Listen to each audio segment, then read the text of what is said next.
Hammaga salom. Ushbu kanalda siz IT sohasidagi qiziqarli ma'lumotlar, yangiliklar, turli xil innovatsiyalar hamda kompyuter qismlari va uni yig'ish, yangi o'yinlar anonslari bilan muntazam ravishda tanishib borishingiz mumkin. Qo'llab-quvvatlash maqsadida kanalga obuna bo'ling va like bosing. Sizlar bilan men Kratos va bu IT yangiliklari birinchisi.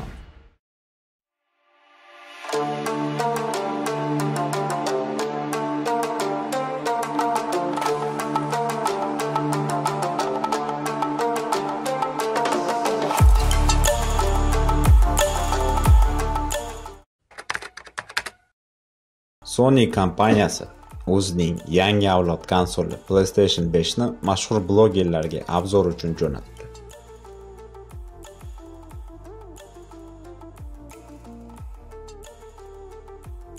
Ko'rib turganingizdek, PlayStation 5 ning hajmi ancha katta bo'lib, PlayStation 4 fonida ajralib turibdi. Uzunligi 39 cm, eniga 26 cm, qalinligi 10 cm ni tashkil qiladi. PS5 ning oldi tomonida bitta standart USB va bitta zamonaviy USB Type-C bo'lib, orqa tomonida esa USB 3.0, LAN port, HDMI va Bitaniya portlari mavjud. Va shuningdek, orqasidagi reshotkalardan issiq havo ajralib chiqib, sirkulyatsiya bo'lib turadi. PS5 ning yon tomonidagi korpuslari osonlik bilan yechiladi va siz bemalol keyinchalik korpusni almashtirishingiz yoki dizaynini o'zgartirishingiz mumkin bo'ladi. Korpusning tagida bir nechta teshiklar mavjud bo'lib, konsolni bemalol tozalashga yordam beradi. Ya'ni palesos orqali PS5 ichidagi changlarni shu teshiklar orqali tortib olish mumkin. Bu juda ham ajoyib va qulay, chunki konsol 5-6 yil uchun mo'ljallab olinadi. Bu vaqt ichida esa ancha changlar yig'ilib qoladi. Shuningdek, PlayStation 5 ning yana bir qulay tarafi shundaki, unda PCIe 4.0 qo'llab-quvvatlaydigan SSD M2 formatidagi qo'shimcha slot mavjud va siz bemalol qo'shimcha M2 SSD sotib olib, PS5 ning xotirasini ko'paytirishingiz mumkin. PlayStation 5 ning sovutish tizimi kulleri ikki tomonlama bo'lib, diametri 120 mm va balandligi 45 mm ni tashkil qiladi. Va PlayStation 4 ga qaraganda ancha samarali va shovqinsizdir. PS5 korpusini to'liq yechilganda uni platasini ko'rish mumkin. Va bu plataning xarakteristikalari quyidagicha. Protsessor zamonaviy AMD Zen 2 arxitekturasi asosida 8 yadrli 16 potokli chastotasi 3.5 GHz ni tashkil qiladi. Shuningdek, videokartasi ham AMD tomonidan ishlangan bo'lib, chastotasi 2.23 GHz. Kuchi esa 10.3 teraflops. Xotirasi 16 GB GDDR6. Bu bir vaqtning o'zida ham operativka xotirasi, ham videokarta xotirasi hisoblanadi. Va yana ajoyib yangiliklardan biri bu Sony o'zining PS5 sovutish tizimi uchun termopasta emas, suyuq metaldan foydalangan. Bu esa o'z navbatida sovutish tizimining samaradorligiga juda ijobiy ta'sir qiladi. Chunki suyuq metal issiqlikni ancha pasaytirishga imkon beradi. Va yana sovutish tizimi samaradorligini oshirish maqsadida Sony ulkan radiatordan foydalandi. Bundan ko'rinib turibdiki, Sony sovutish tizimiga mablag'ni ayamagan. Buning natijasida shunday samarador sovutish tizimi hamda ulkan hajmga ega bo'lgan yangi avlod konsoli PlayStation 5 ni namoyish qildi.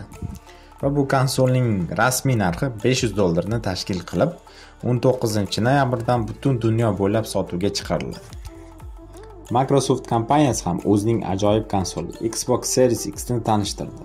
Dizayni soddagina bo'lishiga qaramay, sovutish tizimi ancha samarali o'ylangan.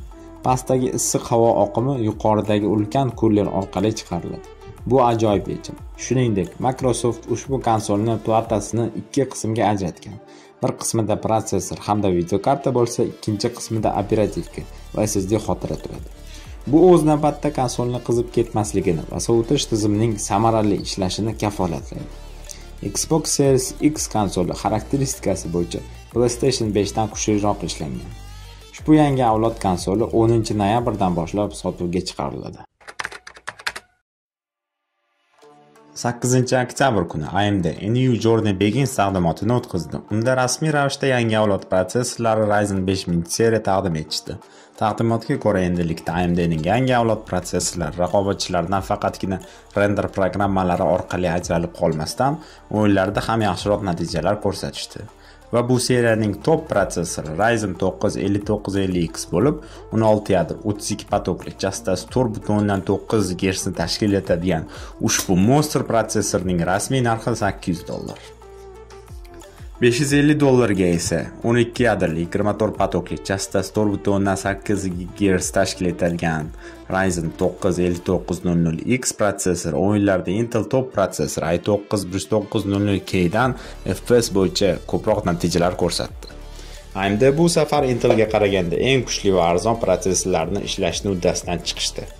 Shuningdek, $450 ga 8 yadro 16 potokli chastasi 4.7 GHz li protsessor Ryzen 7 5800X hamda $300 evaziga eng ommabop 6 yadro 12 potokli chastasi 4.6 GHz ni tashkil etadigan protsessor Ryzen 5 5600X namoyish qilishdi.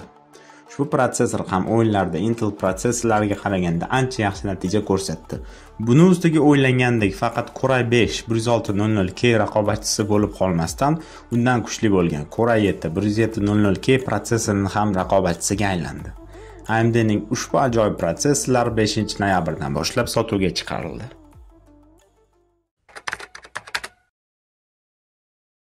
Juda ajoyib xabar. 10-noyabrda Xbox Series X va S konsollarining chiqishi sharafiga afsonaviy Stalker seriyasi o'yinlari asoschilari JC studiyasi Stalker 2 o'yini bo'yicha ko'plab ma'lumotlar bilan tanishtirdi hamda eng qizig'i o'yindan kichik lavha namoyish qilishdi.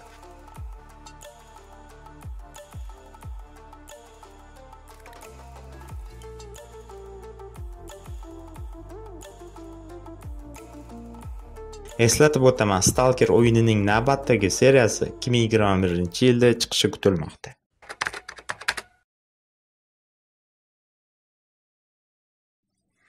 Cyberpunk 2077 o'yini chiqish sanasi 10-dekabrga cho'zildi. Ko'pchilikka ma'lumki, ushbu o'yin chiqish sanasi bir necha marta o'zgartirilgan, lekin bu safargisi rasmiy sababi ko'rsatildi. Bular PlayStation 4 va Xbox One. Aynan shu konsollar tufayli Cyberpunk 2077 o'yini bir necha marta surilgan. Chunki CD Projekt Red studiyasining aytishicha, ushbu o'yinlarda PlayStation konsolining kuchsizligi tufayli stabil 30 FPS kadrga erishmayapti. Shu tufayli o'yin chiqish sanasi kechiktirildi. Lekin kompyuter va PlayStation 5, Xbox Series X platformalarida ushbu o'yin ideal holatda ishga tushirilayotganligi tasdiqlandi.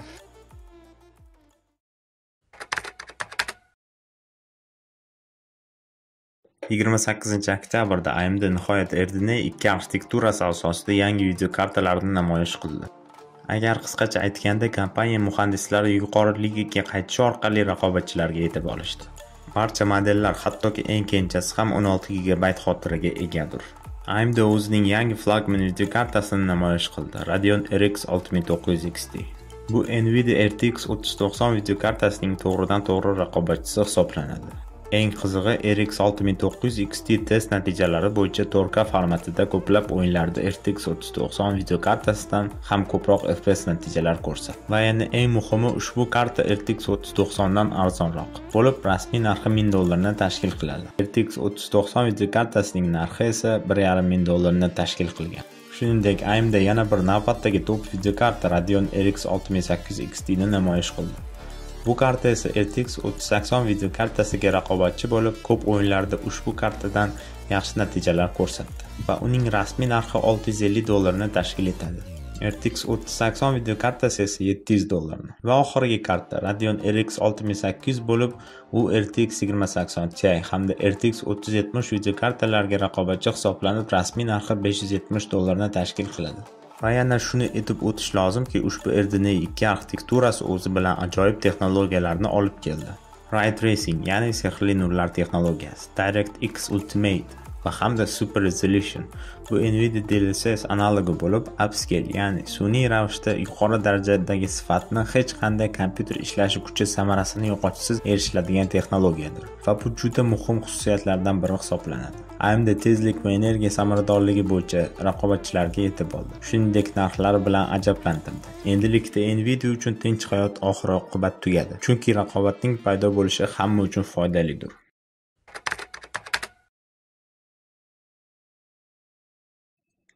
Dekabr oyida Nvidia kompaniyasining yana bir taqdimot marosimi bo'lib o'tadi. Va bu taqdimotda Nvidia'ning navbatdagi videokartasi RTX 3060 Ti namoyishi kutilmoqda. Allaqachon hammasi oydin. Xitoy magazinlarida ushbu kartaning narxi ma'lum bo'lib, $400 ni tashkil qiladi. Shuningdek, ushbu videokarta GPU-Z ning bazasida paydo bo'ldi. RTX 3060 Ti 8 GB xotiraga ega bo'lib, RTX 2080 Superdan kuchliroq bo'ladi. Ushbu kartani dekabr oyida sotuvga chiqarilishi kutilmoqda. Lekin ba'zi bir ma'lumotlarga ko'ra, RTX 3060 Ti allaqachon Saudiya Arabistonida sotuvga qo'yilgan. Ushbu karta Gigabyte vendor tomonidan ishlangan bo'lib, $989 ga baholangan. Shuningdek, ma'lum bo'lishicha, Ampere kartalari ichida endilikda GTX seriyasi kutilmaydi. Bundan buyog'iga faqatgina RTX seriyalari ishlab chiqariladi.